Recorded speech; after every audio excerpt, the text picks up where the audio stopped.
Assalomu alaykum. Dehqonlar, dehqonchilik ishqibozlari. Bugun mana 22-may 2026-yil. 1,5 gektarlik o'sha chesnogimizni yig'ishtiryapmiz. Dehqonlar, bu chesnoklarni hamma dehqonchilikda ham yetishtirish ham bir mashaqqat. Uni yig'ishtirib olish, pullab olish ham bir mashaqqat. Hammasini o'zini agrotexnikasi bor. Videolar qo'yib davomiylik qilib qo'yib boryapmiz.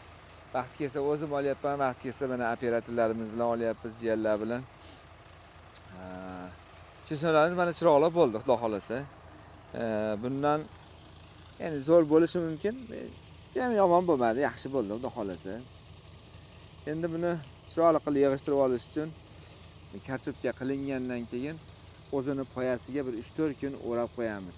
Faqat karchopkadan keyin bitta og'ir mehnati bor.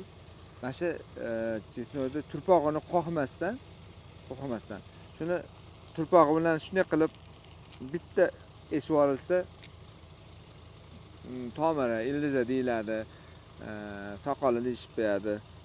Shu shunday qilib olinish jarayonida qaranglar mana. Mana shunday qilib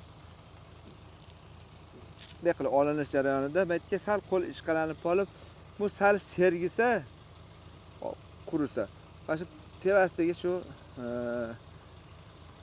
nima deydi, mana shu kirlari, shu mog'arlari bitta qurishi bilan o'zi tushib ketib, toza bo'lib qoladi. Taylarigadir toza bo'lib, bunaqa bo'lib sifatli bo'lib qoladi.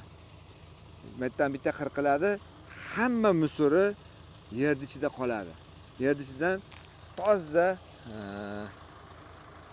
nima deydi, iste'molga loyiq pokiza mahsulotni olib chiqib ketiladi. Bunaqa qilib olib chiqib ketish uchun o'zini mana shunaqa bir qonun qoidalariga amal qilasiz. Endi keyin chiroq bo'lmasa, buni tomirini olmadingizmi, bitta nam, loy, turpoq turib, to buni qirqib, bu qurigungadir mattaga nam, mattaga turpoq, buni bir mag'ari o'ziga yopishib, tushmaydigan bo'lib, juda sifatsiz, juda xunuk bo'lib quriydi. Bu chesnok yetishtirishdi, chesnokda yetishtirgandan keyin bir qazib olishdi.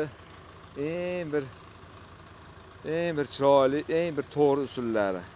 Shuning uchun dehqonlar kuzatib boringlar, xudo xolasa bundan ham bir foydali ma'lumotlarni berib boramiz. Sog' bo'linglar, salomat bo'linglar. Bizni qo'llab-quvvatlab turinglar. Kommentariyalarda dehqonchiligingga baraka deb qo'yasizlar. Salomat bo'linglar.